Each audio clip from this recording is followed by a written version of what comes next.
नमस्ते, मैं अलका ठाकुर हूँ और आप सभी का अलका मेडिकल क्लासेस में स्वागत है। अब आप एक बात समझिए कि आप एड्स तो देखते हैं, अब उसमें क्या दिखाता है, दांतों में झंझनाहट क्यों होती है? क्योंकि आप ठंडा और जब गर्म लेते हैं तो आप इस वाले टूथपेस्ट का इस्तेमाल कीजिए ताकि आपके दांतों की झंझनाहट बिल्कुल ख़त्म हो जाए। ऐसा आपने देखा होगा, बहुत सारे टूथपेस्ट का ऐड आता है, ठीक है?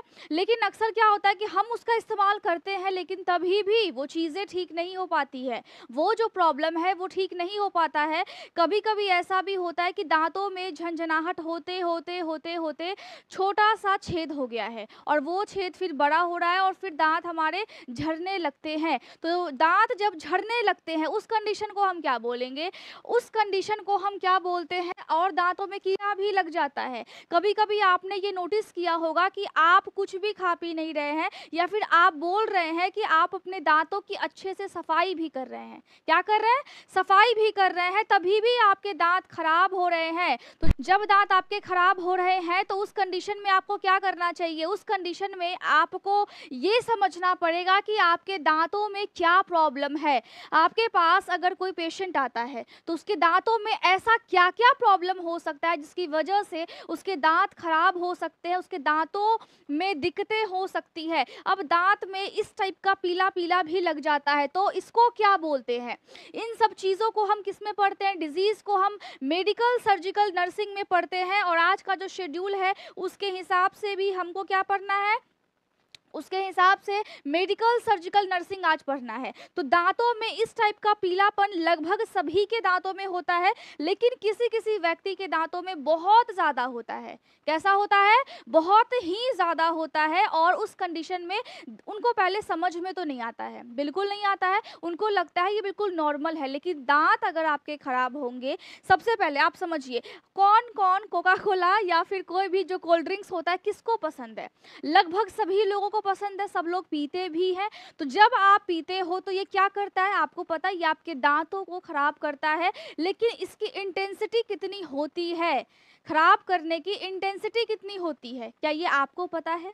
ये बहुत ज़्यादा आपको शॉक लगेगा जब आपको पता लगेगा। तो आपके दांतों के अंदर में भी इस टाइप का पीलापन देखने को मिलता है। इसको हम क्या बोलते हैं? इसको हम बोलते हैं टाटर। क्या बोलते हैं? टाटर बोलते हैं।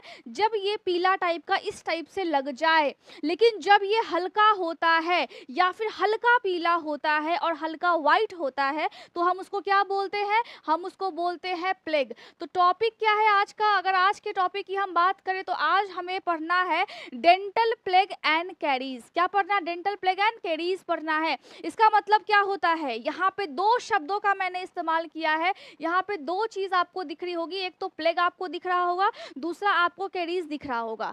अब टूथ का मतलब क्या है? टूथ का मतलब है दांत, ठीक है। यहाँ पे प्लेग जो कि मैंने आपको बताया, अगर दांत में हल्का सा पीलापन है या हल्का व्हाइटिश है तो हम उसको क्या बोलेंगे? हम उसको प्लेग बोलेंगे। लेकिन कैरीज कब बोलते हैं? जब आप बहुत ज़्यादा ठंडा पीते हैं या फिर आपको खाने की आदत है। क्या खाने की आदत है? आपने खाना खाया और अभी तुरंत आपको मन कर गया, चिप्स खा लिया आपने, आपको तुरंत अभी मन कर गया, आपने छोले भटूरे मंगवा लिए और क्या कर रहे हैं आप? कंटिन्यू खाए जा रहे हैं। मतलब क्या है कि खाने की जो टाइमिंग है वो ज़्यादा है और उस टाइम में आप सही से कुल्ली भी नहीं कर रहे खाना खाने के बाद, और वो जो फूड पार्टिकल्स है वो आपके दांतों के बीच में क्या होगा? दांतों के बीच में चिपक जाएगा। अगर कोई स्टिकी सब्सटेंस आप खा रहे हैं, कुछ ऐसा खा रहे हैं जो कि बहुत चिपकने वाला है, तो आपके दांतों में वो लगेगा और जब दांत में जब वो लगेगा ना, उसके बाद अगर आपने अपने दांतों की सफाई अच्छे से नहीं की, फिर वहाँ पे क्या ग्रो होगा? वहाँ पे ग्रो होंगे micro bacteria, micro organism grow होगा और लगभग लगभग सबसे ज़्यादा स्ट्रेप्टोकॉकस स्ट्रेप्टोकॉकस और इसके अलावा भी बहुत सारे बैक्टीरिया हैं जो कि आपके मुंह में ग्रो होकर के क्या करते हैं? एसिड को प्रोड्यूस करते हैं, एसिड बनाता है। वो क्या करता है? एसिड बनाता है। और ये जो बैक्टीरिया है जो एसिड बना रहा है और वो फिर क्या करेगा? वो आपके दांतों को फिर नुकसान पहुंचाएगा, क्योंकि उस एसिड की वजह से आपके दांत के जो एनामेल है, सबसे ऊपर वाली परत, अब दांत कैसा होता है? सबसे ऊपर वाली परत क्या होती है? एनामेल होती है, वो खराब होने लगती है। जब एसिड जब आपके दांतों के कांटेक्ट में आएगा तो दांत का सबसे ऊपर वाला जो लेयर है एनामेल, वो खराब होने लगता है। सेकंड क्या है? डेंटिन है। थर्ड क्या है अंदर में जहाँ पे नर्व्स होते हैं, पल्प कैविटी है। तो अगर मानिए मैं बोल रही हूँ कि अगर दांत आपके काफ़ी ज़्यादा खराब हो गए हैं, दांत काफ़ी ज़्यादा खराब हो गए हैं, तो उस कंडीशन में कहाँ पर डैमेज होगा?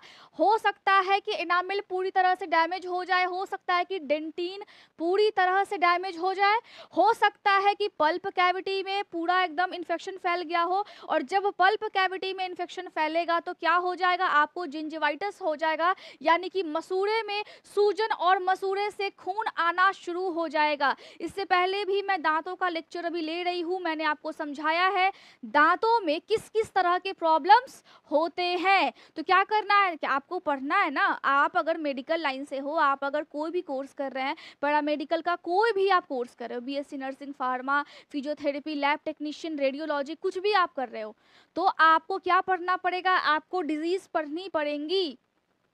क्यों पढ़नी पड़ेंगी?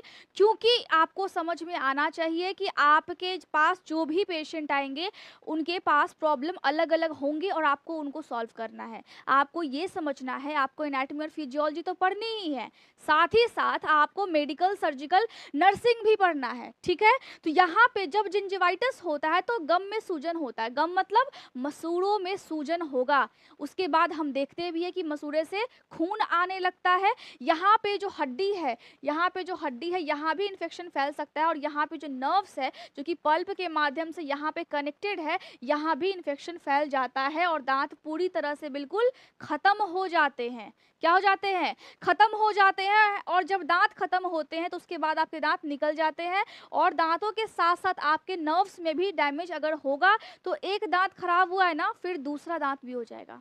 तो क्या करना है? दांतों की सफाई अच्छे से करनी है। अब दांत सबको पसंद है कि जब हम हंसे तो कुछ इस टाइप का आपका दांत दिखे, ना कि इस टाइप का दांत।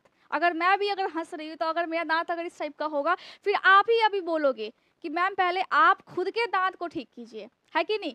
तो यहाँ पर जो दांतों की सफाई है जब आप अच्छे से करते हैं, या फिर जब दांतों में आपका दांत इस टाइप से है और इस टाइप से पीला पीला सा होने लगा है, इसको क्या बोलते हैं? दांतों का डिस्कलरेशन बोलते हैं। और जब वो बैक्टीरिया एसिड को बना रही है और आपके दांतों पे अटैक कर रही है, तो क्या होगा? यहाँ पे एसिड की वजह से दांतों का रंग क्या हो जाता है? उसका रंग पीलापन में बदलने लगता है, डिस्कलरेशन होने लगता है रंगों का। दांतों के रंगों का क्या होता है? डिस्कलरेशन होने लगता है। और यहाँ के जो मिनरल्स है, यहाँ पे क्या है? यहाँ के जो मिनरल्स है फिर वो खत्म हो जाते हैं। उसको हम क्या बोलते हैं? उसको हम बोलते हैं डीमिनरलाइजेशन। जब मिनरल्स दांतों के खत्म होते हैं उसको हम क्या बोलते हैं? डीमिनरलाइजेशन, जिसमें एनामेल तो बर्बाद हो ही जाता है और साथ ही साथ अदर लेयर्स भी बर्बाद होने लगता है। तो जो माइक्रो ऑर्गेनिज्म है जो कि एसिड को बना रहे हैं, वो क्या कर रहे हैं? दांत को वाइट से पीला कर दे रहे हैं। क्यों? क्योंकि वहां पे वो क्या कर रहे हैं? फर्मेंटेशन की प्रक्रिया कर रहे हैं। फर्मेंटेशन क्या होता है? जो आपने खाया वो दांतों के बीच में फंसा हुआ है, ठीक है। जो भी आप खा रहे हैं दांतों के बीच में फंस गया, अब वो हल्का सा येलोइश में कन्वर्ट होगा या व्हाइटिश में होगा, ठीक है। दांतों के अंदर जो भी खाने का जो अवशेष बचा हुआ होता है हम उसको बोलते हैं फूड डेब्रीज। क्या बोलते हैं? फूड डेब्रीज बोलते हैं। अब इसको बदलना है केमिकल में। अब केमिकल में कौन बदल रहा है? केमिकल में वो जो बैक्टीरिया है, वो जो माइक्रो ऑर्गेनिज्म है जो कि आपके मुंह में है, इस फूड डेब्रीज को क्या कर दे रहा है? केमिकल में बदल दे रहा है। और जब केमिकल में उसको बदलेगा, उसी प्रक्रिया को हम क्या बोलते हैं? उसी प्रक्रिया को हम फर्मेंटेशन बोलते हैं। क्या बोलते हैं? फर्मेंटेशन। फर्मेंटेशन, फर्मेंटेशन, ठीक है। उसी प्रक्रिया को हम क्या बोलते हैं? फर्मेंटेशन बोलते हैं, ठीक है। इतना समझ में आ गया। तो दांतों का पीलापन क्यों होता है? फर्मेंटेशन की प्रक्रिया हो जाती है, उसी की वजह से हो जाता है। अब इसका मतलब ये है कि दांत में जब एसिड बनना जब शुरू हो गया है, दांतों का रंग क्या हो गया है? पीला हो गया है। और पीला होते होते होते होते क्या हो गया? पीला होते होते आपके दांतों में इस टाइप का कैविटी लगने लगा। कैविटी लगते लगते लगते लगते दांतों में कीड़ा होने लगा और दांत बिल्कुल खराब होने लगे, ठीक है। यहाँ पे और सारी चीज़ें भी हैं जिसको मैं आपको दिखा देती हूँ। अब कभी-कभी ऐसा भी होता है, कभी-कभी ऐसा भी होता है, तो सबसे पहले मैं आपको एक चीज़ और बता देती हूँ। सबसे पहले आपको क्या पढ़ना है, आपको मैंने बताया कि प्लेग और कैरीज़ में क्या डिफरेंसेस हैं, ठीक है? अब यहाँ पे क्या है, सबसे पहले हम इसके कॉजेज़ को पढ़ते हैं, तो ये 1 नंबर है। सबसे पहले हम इसके कॉजेज़ को पढ़ेंगे, देन हम इसके रिस्क फैक्टर को पढ़ेंगे, साइन एंड सिम्पटम्स पढ़ेंगे, डायग्नोस्टिक इवैल्यूएशन पढ़ेंगे, प्रिवेंशन पढ़ेंगे और उसका इलाज हम पढ़ेंगे। अब यहाँ पे डायग्नोस्टिक इवैल्यूएशन का मतलब क्या होता है, हम पता लगाते हैं जांच के माध्यम से कि पेशेंट के दांत में प्रॉब्लम है तो कैसा दिक्कत है, एक्सरे कर देंगे, दांत है तो हम क्या करेंगे, हम एक्सरे कर देंगे। यहाँ पे साइन एंड सिम्टम को हम क्लिनिकल मैनिफेस्टेशन बोलते हैं, यानी कि जब दांतों में तेज झंझनाहट होती है वो क्या है, लक्षण है, किस चीज का लक्षण है, आपके दांत खराब हो रहे हैं, इस चीज का लक्षण है। यहाँ पे और क्या है, रिस्क फैक्टर, आप ऐसी कौन कौन सी गलतियां करते हैं या फिर ऐसी कौन कौन से रीजंस हैं जिनकी वजह से दांत खराब हो जाते हैं, तो हम उसको क्या बोलेंगे, रिस्क फैक्टर बोलेंगे। अब कारण क्या है, दांत में झंझनाहट हो रहा है, दांत में इन्फेक्शन हो रहा है, दांतों के बीच में गैप्स आ रहे हैं, होल हो रहा है, तो क्या होता है, नॉर्मली अगर हम देखें तो प्लेग में क्या हो जाएगा, प्लेग में दांतों के बीच में क्या हो जाता है, होल हो जाता है। और जब आपके दांतों के बीच में प्लेग जमता है, पीला पीला जब जमता है और वहां पर बैक्टीरिया भी अपना काम कर रही है, उसके बाद छोटा सा छेद होता है, फिर वो छेद बड़ा हो जाता है और फिर वो छेद जब बड़ा होता है उसके बाद दांत आपके झड़ने शुरू हो जाते हैं। इस कंडीशन में तो क्या होता है, तो यहाँ पे कौन कौन से रीजन है जिनकी वजह से ऐसा होता है, कौन कौन से कारण है जिनकी वजह से दांतों में होल हो जाता है या फिर वहां पर प्लेग जम जाता है, इसको हम पढ़ेंगे। और इलाज क्या क्या है, तो जो ब्रीफ है मैंने आपको बता दिया, हम इतनी सारी चीजों को कवर करेंगे आज के लेक्चर में, ठीक है।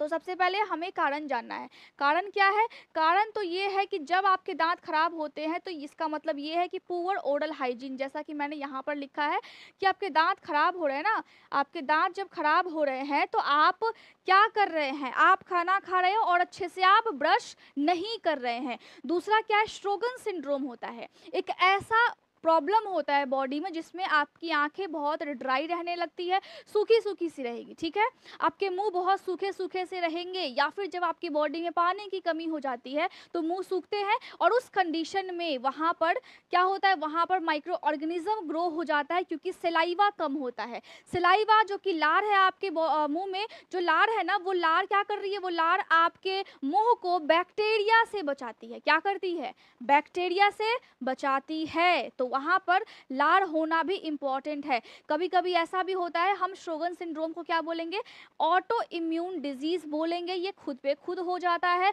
बॉडी में। अभी तक कोई भी ऐसा रिसर्च नहीं निकला है जिसमें ये पता लग पाए कि ये जो श्रोगन सिंड्रोम है, यहाँ पे लिखा हुआ है श्रोगन सिंड्रोम, ये किस कारण की वजह से हुआ है। और जब ऐसा हो जाएगा तो आपके दांत झड़ेंगे, यहाँ देखिए डेंटल डिके लिखा हुआ है, मतलब दांतों में क्या होगा, दांतों में झंझनाहट होगा, दांतों में कीड़े लगेंगे, दांत आपके गिरने लगेंगे। यहाँ पे ओरल इन्फेक्शन भी हो जाता है, पेट की समस्या भी हो जाती है, घुटने में दर्द भी होता है, थकावट भी होता है और उनके लिम्फ नोड्स में भी स्वेलिंग होता है। लेकिन दांत अभी झड़ रहे हैं तो उसका एक सबसे बड़ा रीजन क्या है, श्रोगन सिंड्रोम भी है, ठीक है। तो यहाँ पे आपने क्या किया, आप अपने मुंह को अच्छे से साफ नहीं किए, और यहाँ पे दूसरा क्या है, दूसरा है श्रोगन सिंड्रोम, ठीक है, इस वजह से हो जाता है। कभी कभी ऐसा भी होता है कि दांतों के आसपास या फिर आपके यहाँ पे कुछ और इन्फेक्शन है, मान लिया कि आपके गम्स में इन्फेक्शन हो गया है, तो सबसे पहले आप ये मानेंगे ना कि अगर गम्स में सूजन है, अगर यहाँ के टिश्यूज़ में अगर इन्फेक्शन है, यहाँ पे क्या है, यहाँ पे जो भी आपके सलाइवरी ग्लैंड्स है, अगर वहाँ पे अगर सूजन है तो वहाँ पे जो सूजन है उसकी वजह से इन्फेक्शन फिर दांतों में भी फैल जाता है। दांतों के आसपास की जो गम्स है, यहाँ पे जो टिश्यूज़ है, पहले अगर उसमें फैल गया तो भी वहाँ पे गम्स के माध्यम से दांतों में वो फैल जाता है। उसके अलावा क्या है, देखिए यहाँ पे 3-4 रीज़न मैंने आपको बता दिया। कभी कभी ऐसा भी होता है कि आपके दांत बिल्कुल ठीक है और आप गए डॉक्टर के पास, वहाँ पे जो दांतों में फिल किया गया है, वाइट वाइट सा फिल होता है ना, उसको हम क्या बोलते हैं, उसको हम केमिकल उसको हम फिलर्स बोलते हैं। जो वाइट भी होता है, सिल्वर भी होता है, गोल्ड भी होता है, तो वो जो दांत में जो फिल करते हैं वो सही से फिल नहीं होता है, या फिर जब वो फिल करते हैं तो कुछ टाइम के बाद वो निकल जाता है। तो उस कंडीशन में भी क्या हो जाएगा, उस कंडीशन में भी दांतों में गिरावट आएगी, मतलब दांत आपके गिरने लगेंगे। और साथ ही साथ कैंसर मेडिकेशंस, बहुत सारी दवाइयाँ ऐसी होती है जो कि कैंसर के पेशेंट को दिया जाता है, उस कंडीशन में भी क्या होगा, दांत आपके गिरने लगेंगे। ठीक है, तो ये सारे कंडीशन होते हैं जिसमें दांत क्या होते हैं, दांत गिरने लगते हैं। और इसके स्टेजेस हैं, जब आपके दांत गिरेंगे, जब आपके दांतों में छेद होगा, सबसे पहले छोटा सा छेद होगा, तो उस टाइम में पहले आपको वाइट स्पॉट दिखेगा कि हाँ भैया छोटा सा छेद है। उसके बाद आपका एनामेल यानी कि दांत के ऊपर का जो परत है वो फिर बेकार होने लगेगा। आपको दांतों में ठंडा गर्म में जब आप पिएंगे ना तो झंझनाहट आपको महसूस होगा, उसको हम बोलते हैं कि एनामेल आपका गिर रहा है। उसके बाद यहाँ देखिए, उसके बाद आपका सेकेंड लेयर जो कि डेंटिन होता है वो फिर डैमेज होने लगता है। जब वो डैमेज होने लगेगा तो दांतों से खून आना, मसूड़े से खून आना बिल्कुल नॉर्मल हो जाएगा। या फिर जब आप खाएंगे तो आपके दांतों में दर्द महसूस होगा और साथ ही साथ आपको ऐसा फील होगा कि हल्का हल्का यहाँ पे दर्द हो रहा है। ठीक है, उसको हम बोलते हैं डेंटिन डिके। उसके बाद अंदर में पल्प होता है जो कि ये वाला एरिया है और यहाँ तक चला जाता है आपका प्रॉब्लम। जो इन्फेक्शन है यहाँ तक अगर गया तो दांत फिर से लूज हो जाएंगे, दांत हल्के से हिलने भी लगेंगे, दांतों में तेज दर्द यहाँ पर शुरू हो जाता है। तो ये आपका क्या हुआ, स्टेज 1 2 3 4। तो स्टेज 4 तक जाते जाते क्या होता है, दांतों में दर्द काफ़ी ज़्यादा हो जाता है। जैसा कि मैंने बताया कि कैंसर के मेडिकेशन से भी ऐसी वाली प्रॉब्लम हो जाती है। अब कैंसर के पेशेंट को इतनी दवाइयाँ दी जाती है क्योंकि उनके बॉडी में क्या हो रहा है, उनके बॉडी में सेल्स की ग्रोथ हो रही है। अब सेल्स की ग्रोथ कैसे हो रही है, सेल्स की ग्रोथ एबनॉर्मल तरीके से बहुत ज़्यादा हो रही है, तो उसको रोकने के लिए हम कीमोथेरेपी करते हैं, तो उसमें साइड इफेक्ट भी होता है। ठीक है, तो वहाँ पे ये चीज़ें हो गई। अब देख लीजिए, दांत ऐसे थे पहले, लेकिन अब जब बैक्टीरिया लग गया, अब जब प्रॉब्लम हो गई तो दांत कैसे हो गए हैं, दांत ऐसे हो गए हैं। इसके बीच में अगर आप देखेंगे तो प्लेग बहुत ज़्यादा है, टाटर बहुत ज़्यादा है। ठीक है, अब यहाँ पे क्या करते हैं, हम डायग्नोस्टिक इवैल्यूएशन करते हैं। अब बातों ही बातों में मैंने आपको ये समझा दिया, गाना नहीं गाना है, बातों ही बातों में मैंने आपको ये समझा दिया कि जब आपके दांत जब आपके दांतों में इन्फेक्शन लगेगा तो वहाँ पे स्टेज 4 है ना, तो स्टेज 4 में क्या क्या सिम्टम्स आएंगे। सिम्टम्स को मैंने क्या बोला है, सिम्टम्स को मैंने बोला है क्लिनिकल मैनिफेस्टेशंस। ठीक है, अब क्या करना है, दांतों का एक्सरे करना है। अगर आप दांतों का चेकअप करवाते हैं, रूटीन है आपका, वैसे तो बहुत से लोग नहीं जाते, दांतों को कौन देखता है, दांतों में अगर प्रॉब्लम है तो उसको कौन समझेगा, कोई नहीं। दांतों में अगर दिक्कत है तो इसको ज़्यादा आप सीरियस वे में नहीं लेते हैं, हल्के में लेते हैं। दांत झड़ जाएंगे फिर जिंदगी भर फिर आप स्माइल नहीं कर पाओगे। अब दांत लगते भी हैं लेकिन खर्चा भी तो लगता है, तो यहाँ पे क्या है, यहाँ पे एक्सरे है। ठीक है, जब आप एक्सरे करवाते हैं तो अगर हल्का भी प्रॉब्लम है तो आपको पता चल जाएगा। इसीलिए साल में कम से कम एक बार आपको पूरे बॉडी का चेकअप करवाना चाहिए। और आप ध्यान से देख सकते हैं कि जब इलाज होता है तो उसमें दांत में अगर छोटा सा छेद है तो वाइट कलर का कुछ सब्सटेंस फिल किया जाता है, या फिर ये हल्का सिल्वर टाइप का फिल किया जाता है, या फिर हल्का सा गोल्डन टाइप का, इस टाइप का ऊपर से क्राउन लगा देते हैं। दांत के ऊपर वाला जो शेप होता है, ये जो शेप है हम इसको क्या बोलते हैं, हम इसको क्राउन बोलते हैं। तो ऊपर से कवर कर देते हैं दांत को साफ वाफ करके, अगर हल्का हल्का प्रॉब्लम है तो। लेकिन अगर ज़्यादा प्रॉब्लम है जो कि पल्प तक पहुंच गया है, तब क्या करना पड़ता है, तब अंदर तक बिल्कुल यहाँ पे साफ करके यहाँ पे क्या लगाना पड़ता है, यहाँ पे एक सब्सटेंस होता है उसको हम बोलते हैं गुशा, स्पेलिंग देख लीजिए, गुशा। ठीक है, पर्चा, ये जो सब्सटेंस है ये यहाँ पे लगाते हैं ताकि दांत आपका बिल्कुल ठीक हो जाए। और यहाँ पे देखिए किस तरीके से दांतों की सफाई करके बिल्कुल अंदर तक इसको ठीक किया गया है। तो क्या करना, जो बीडीएस करते हैं, अब बीडीएस कैसे मिलता है, जो डेंटल के डॉक्टर बनते हैं, दांतों के जो डॉक्टर बनते हैं, कैसे बनते हैं, नीट का एग्जाम देते हैं, उसके बाद उनको बीडीएस मिलता है। तो यहाँ पर क्या है, यहाँ पे उनको बहुत अच्छे तरीके से पढ़ाया जाता है कि किस तरीके से आप अपने दांतों को ठीक कर सकते हैं। लेकिन कभी कभी ऐसा होता है कि दांतों की स्थिति ऐसी हो जाती है कि दांत बिल्कुल अब वो ठीक करने लायक है ही नहीं, तो दांत को निकाल करके नए दांत को लगाया जाता है। और जब नए दांत को निकालते हैं तो हम उसको क्या बोलते हैं, टूथ एक्सट्रैक्शन बोलते हैं। और जब लगाते हैं साफ सफाई करके नए दांत को, उसको हम क्या बोलते हैं, उसको हम बोलते हैं रूट कैनाल बोलते हैं।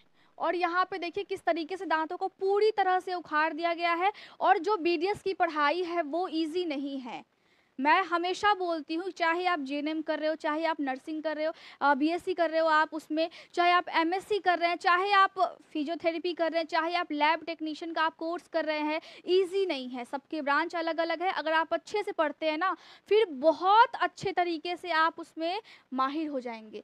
अब एक बात आपको ध्यान रखना है कि अभी जो हमने कवर किया है दाँतों के बारे में, उसमें हमने लगभग सारी चीज़ें कवर कर ली है, सिर्फ़ एक चीज़ हमने छोड़ा है, प्रिवेंशन। अब दाँतों को बचाना है तो क्या करेंगे? दाँतों को बचाना है तो खाना खाने के बाद आपको अपने दाँतों की कम से कम पानी से अच्छे से सफाई करनी है। उसके बाद दिन में 1 दिन में 2 बार आपको क्या करना है? ब्रश करना है। कोशिश कीजिए कि सोडा और कोका कोला की अमाउंट बहुत कम लें आप, क्योंकि ये चीज़ें क्या करती है? ये चीज़ें आपके दाँतों को डैमेज कर देती है। क्या करती है? डैमेज कर देती है, और जब डैमेज होगा तो क्या होगा? दाँत तो खराब हो जाएँगे। अब दाँतों से खून आ रहा है, दाँतों में झनझनाहट हो रही है, इसमें पढ़ाई कौन करता है? पढ़ाई हो पाएगा क्या? पढ़ाई बिल्कुल नहीं हो पाएगा। इसीलिए अपने लाइफ को इस तरीके से आप एक तरह से मॉडिफाई कीजिए जिसमें आप बिल्कुल हेल्दी रहे। बॉडी है तो क्या है? बॉडी है तो सब कुछ है। बॉडी है तो आप कुछ भी बना सकते हो, आप पैसे कमा सकते हो। पैसे अगर डूब गए तो वो आ जाएँगे, लेकिन दाँत जो कि नेचुरल चीज़ है, बॉडी में जो भी नेचुरल चीज़ है अगर वो ख़त्म हो गए तो उनका आना बिल्कुल वैसा आना जैसा वो था वैसा बिल्कुल नहीं आ पाता है। जो चीज़ें आर्टिफ़िशियल होती है वो आर्टिफ़िशियल ही होती है, वो कभी भी नेचुरल के इक्विवेलेंट होगी ही नहीं। तो क्या करना है? जो भी चीज़ आपके पास है, दाँत है, आँख है, सुंदर-सुंदर कान है और लीवर है आपके पास, एकदम प्यारा-सा आपके पास किडनी है, तो उसको क्या करना है? उसको खराब नहीं करना है, ठीक है? तो क्या करना है? दाँतों की अच्छे से सफाई करनी है, चेकअप करवाना है, ब्रश करना है। अगर आप ज़्यादा मीठा खाते हैं, मीठा को कम कीजिए, उससे भी दाँतों में क्या लगता है? दाँतों में कीड़ा लगता है। तो सारी चीज़ें जब आप करेंगे तो आप अपने दाँतों का प्रोटेक्शन कर पाएँगे, ठीक है? मैं उम्मीद कर रही हूँ आपको समझ में आ गया होगा। अगर डाउट रहता है तो कहाँ पूछना है? Alka medical classes Telegram group पर पूछना है, और वहाँ पर डिस्कशन ग्रुप है, वहाँ पे आप भी वहाँ पे मैसेज कर सकते हैं। पूरे लेक्चर्स को कहाँ पर देखना है? अलका मेडिकल क्लासेस ऐप पे आप देख सकते हैं, या फिर यूट्यूब पे ही प्लेलिस्ट में जाकर के डिसऑर्डर ऑफ ओरल कैविटी में जाकर के आप देख सकते हैं। और सारी चीज़ें यूट्यूब पे भी अवेलेबल है और ऐप पर भी है, और सारे क्लासेस बिल्कुल ही फ्री हैं। कुछ भी इसमें फ़ी नहीं है, आप कंफ्यूज हो जाते हो, सारे क्लासेस फ्री हैं। और जो कॉलिंग नंबर दिया गया है उसका टाइमिंग 11 से 3 बजे के बीच में है, इसके बाद आप कॉल मत कीजिए, ठीक है? आप एक बार आप स्क्रीनशॉट ले लीजिए, ठीक है? मैं हट जाती हूँ, स्क्रीनशॉट आप ले लीजिए। चलिए, शॉर्ट नोट्स आपको बनाना है ताकि आपको समझ में आए कि आपको एग्ज़ाम के टाइम में कैसे याद करना है। मैं उम्मीद कर रही हूँ आपको समझ में आ गया होगा। अपने लिए काम कीजिए, अपने सपनों के लिए काम कीजिए, अपने आप के लिए काम कीजिए, और ऐसा काम कीजिए, ऐसा पढ़ाई कीजिए कि लाइफ में जब आप पीछे मुड़ के देखें तो आप अपने आप को उस वक़्त शाबाशी दे सकें। Thank you so much. आप अच्छे से नोट्स बनाइए और पढ़ते रहिए।